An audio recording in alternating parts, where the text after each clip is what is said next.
یہ سلیمان علیہ السلام تھے۔ اللہ تعالیٰ نے آپ کو بہت سی خوبیاں اور معجزات عطا فرمائے۔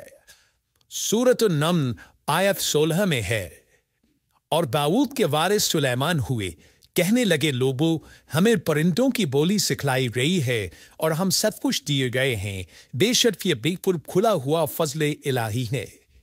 یہاں وراثت سے مراد مال نہیں بلکہ بادشاہت اور نبوت مراد ہے۔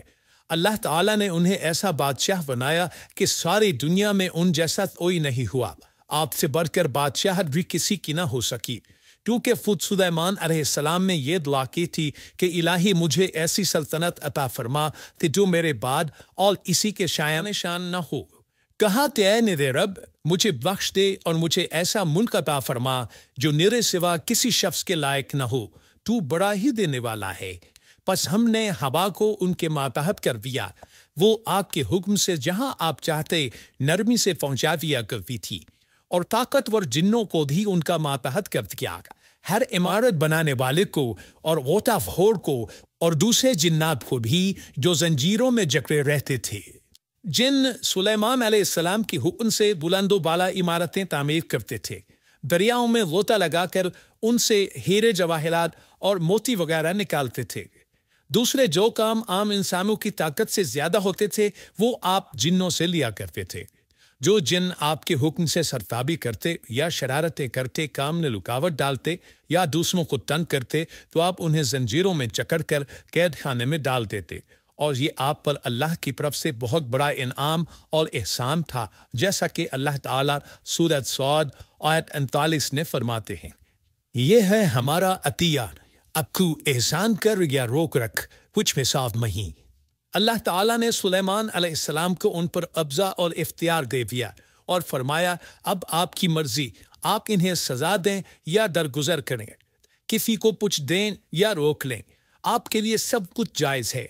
دوسرے مقام پر اللہ تعالیٰ سورہ سبا آیت 12 میں فرماتے ہیں، اور اس کے رد کے حکم سے بعض جنات اس کی ماتحتی میں اس کے سامنے کام کرتے تھے، اور ان میں سے جو بھی ہمارے حکم سے سرکشی کرے ہم اسے بھڑکتی ہوئی آگ کی عذاب کا مزہ چکھائیں گے۔ اس طرح اللہ تعالیٰ سورہ سبا آیت 13 میں فرماتے ہیں، جو کچھ سلیمان چاہتے جنات وہ تیار کر دیتے، مثلاً پلے، مجسمے اور حوضوں جیسے پیالے اور چونوں پر جنی ہوئی مضبوط دیکھے۔ اے آل داؤد، اس کے شغلیے میں نیک عمل کرو، میرے بندوں میں سے شکر گزار کم ہی ہیں۔ یعنی جنات سلیمان علیہ السلام کی حکم کے مطابق بڑے بڑے محل، مساجد، قلعے، مختلف مساجد کے ماڈل یا سینریوں کے ماڈل، بڑے بڑے پھال اور اتنی بڑی بریگیں بناتے تھے جو بوجھل اور نقل و حمل کے قابل نہ ہونے کی وجہ سے کسی خاص مقام پر نصب کر دی جاتی تھیں، اور یہ آپ پر اللہ تعالیٰ کا عظیم احسان تھا۔ اس کے علاوہ دیگر معجزات سے بھی اللہ تعالیٰ نے آپ کو سرفراز فرمایا تھا، جیسا کہ سورۃ الانبیاء آیت 83 میں اللہ تعالیٰ فرماتے ہیں، اسی طرح بہت سے شیاطین بھی ہم نے اس کے تابع کیے تھے جو اس کے فرمان سے غوطہ لگاتے تھے، اور اس کے سوا بھی بہت سے کام کرتے تھے، ان کے نگہبان ہم ہی تھے۔ یہ تمام اقتدار اللہ تعالیٰ نے آپ کو عطا کیا تھا۔ آپ کے معجزات میں سے ایک معجزہ یہ بھی تھا کہ ہوا آپ کے لیے مسخر یعنی مطیع و فرما بردار تھی۔ اللہ تعالیٰ سورہ صاد آیت 36 نے فرماتے ہیں، بس ہم نے ہوا کو ان کے ماتحت کر دیا، وہ آگ کے حکم سے جہاں آپ چاہتے نرمی سے پہنچا دیا کرتی تھی۔ اللہ تعالیٰ سورۃ الانبیاء آیت 81 نے فرماتے ہیں، اور ہم نے تیز و تند ہوا کو سلیمان کے تابع کر دیا جو اس کے فرمان کے مطابق اس زمین کی طرف چلتی تھی جہاں ہم نے برکت دے رکھی ہے، اور ہم ہر چیز کا علم رکھنے والے ہیں۔ اسی طرح اللہ تعالیٰ سورہ سبا آیت 12 میں فرماتے ہیں، اور ہم نے سلیمان کے لیے ہوا کو مسخر کر دیا کہ صبح کی منزل اس کی مہینہ بھر کی ہوتی تھی اور شام کی منزل بھی مہینہ بھر کی ہوتی تھی۔ دیگر معجزات کی طرح اللہ تعالیٰ نے سلیمان علیہ السلام کو یہ معجزہ بھی عطا فرمایا کہ تیز و تند ہوا کو ان کا تابع فرمان بنا دیا۔ آپ اس ہوا کو جس طرح کا حکم دیتے وہ حکم کی تعمیل کرتے، اور اس طرح آپ ایک ماہ کا سفر چند گھنٹوں میں طے کر لیا کرتے تھے۔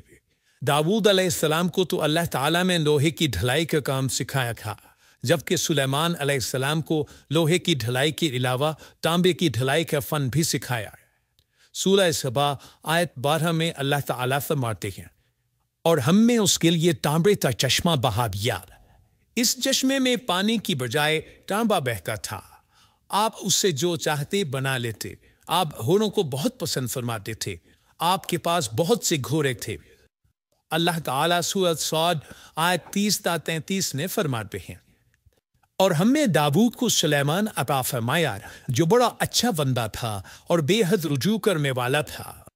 جب ان کے سامنے شام کے وقت تیز رو فلاسے کے گھوڑے پیش کیے گئے تو کہنے لگے، میں نے ان گھوڑوں پر اپنے پروردگار کی یاد کو ترجیح دی، یہاں تک کہ آفتاب غروب ہو گیا۔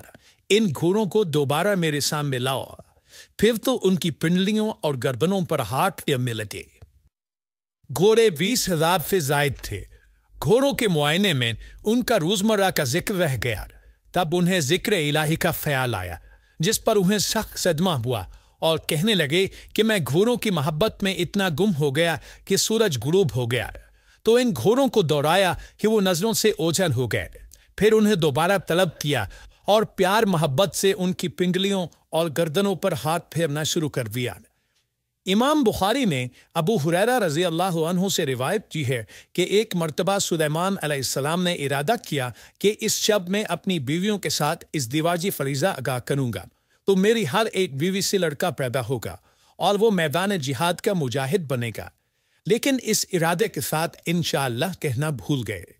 اللہ تعالیٰ کو جلیل الفضل پیغمبر کا یہ طرز پسند نہ آیا، چنانچہ اللہ تعالیٰ نے سلیمان علیہ السلام کے اس دعوے کو اس طرح غلط ثابت کر دیا کہ تمام بیویوں میں سے صرف ایک بیوی کے ہاں مردہ بچہ پیدا ہوا۔ تب سلیمان علیہ السلام کو احساس ہوا کہ یہ انشاءاللہ نہ کہنے کا نتیجہ ہے، چنانچہ انہوں نے فوری توبہ کی اور انشاءاللہ کہنے کو اپنا معمول بنا لیا۔ اللہ تعالیٰ نے آپ کو فیصلہ کرنے کی زبردست صلاحیت عطا فرمائی تھی۔ سورۃ الانبیاء آیت 87 میں ہے، اور داؤد اور سلیمان کو یاد کیجیے جبکہ وہ کھلیت کے معاملے میں فیصلہ کر رہے تھے کہ کچھ لوگوں کی بکریاں اس میں چر چپ گئی تھیں اور ان کے فیصلے میں ہم موجود تھے۔ ہوا یہ کہ دو آدمی ہمسائے تھے، ان میں جھگڑا ہو گیا۔ ان میں سے ایک کے پاس کھیت تھا، اس میں اس نے فصل بو رکھی تھی، دوسرے کے پاس کچھ بکریاں تھیں۔ بکریوں کا چرواہا رات کے وقت دیوار والے دروازے کو بند کر دیتا تھا تاکہ بکریاں نکل کر فصل کو نقصان نہ پہنچائیں۔ ایک دن وہ دروازہ بند کرنا بھول گیا، بکریاں کھیت میں آ کر چرنے لگے، فصل خراب ہو گئی۔ دونوں داؤد علیہ السلام کے پاس آئے، اپنا مقدمہ پیش کیا۔ داؤد علیہ السلام عازی بھی تھے، اس وقت سلیمان علیہ السلام کہیں گئے ہوئے تھے۔